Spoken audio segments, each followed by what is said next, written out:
Hello guys! May bagong event si Tito Cod M na ipamimigay na libreng karakter. Oo, tama ang narinig nyo. Libre lang ito makukuha. Para makuha si Konig the Wolf ay kailangan ng 2,000 points.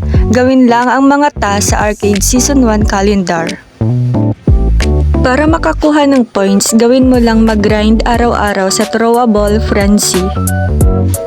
Follow for more content kagaya nito para mas lalong updated ka sa mga bagong event ni Tito Cod M. Ganhar Ibope, senta no revolve que eu posto no TikTok. Que é sucesso tu vai ganhar, quer mentir tu vai ganhar. Mas você tem que fazer tudo que os faixa mandar. Minha piroca que eu posto no TikTok. Quer ficar famosa, quer ganhar Ibope.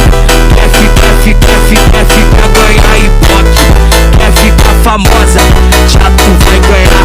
Mas você tem que fazer tudo que os faixa mandar.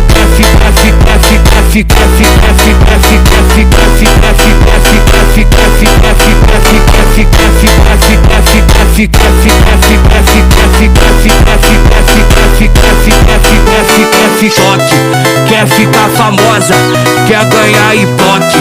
Quer ganhar e já tu vai ganhar. Mas você tem que fazer tudo que os faixa mandar. Minha piroca que eu posto no TikTok.